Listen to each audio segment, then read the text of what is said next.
አሰላሙ አለይኩም ወራህመቱላሂ ወበረካቱ። ሰላም ውዶቼ፣ ዛሬ ደግሞ በዚህ አይነት ብስኩት መጥቻለሁ። ይሄ ብስኩት እንግዲህ ህንዶችና አረቦች ነው የሚሰሩት።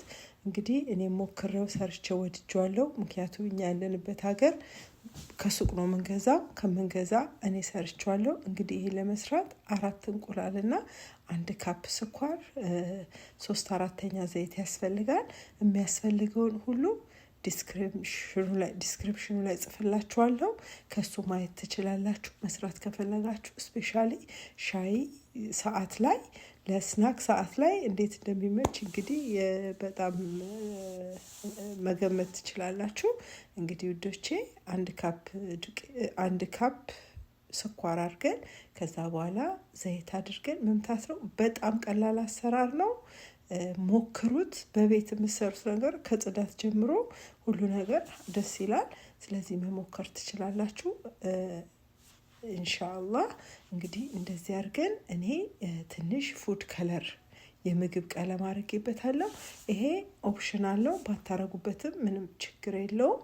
እንደዚሁ መስራት ትችላላችሁ። በጣም ቀላል አሰራር ነው። ሶስቱን አንድ ላይ ከመታችሁ በኋላ እንቁላሉን፣ ስኳሩንና ዘይቱን ከዛ በኋላ ቤኪንግ ፓውደሩን፣ ዱቄቱን፣ ቤኪንግ ፓውደሩን እና ቫኒላውን ጨምራችሁ ማዳረስ ነው።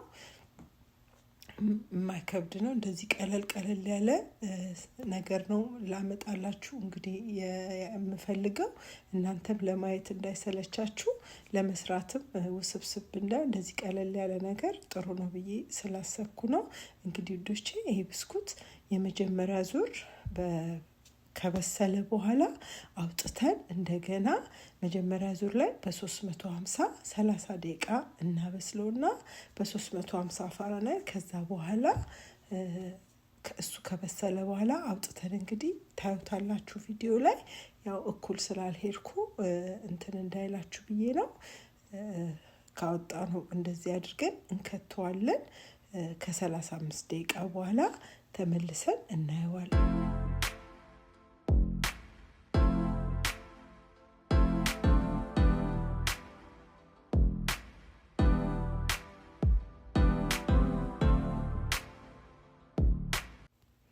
እንግዲህ ውዶች ከ30 ደቂቃ በኋላ እንደዚህ አውጥታችሁ ከዛ ከገለበጣችሁት በኋላ ትንሽ 3 ደቂቃ እንዳያቃጥላችሁ ተጠንቀቁ። እንደዚህ ቁርጥርጥ እናደርገውና እንደገና በትሬ ላይ አድርገን ኦቨን ውስጥ እንከተዋለን እንደማሳያችሁ። ከዛ በኋላ 15 ደቂቃ የሚሆን ታዩትና እንደ ኦቨን እንግዲህ እንደ ቤታችን እንዳለ ነው አይታችሁ አንዴ ገልበጥ ታረጉትና ታውጡታላችሁ። በጣም ቀላል አሰራር ነው።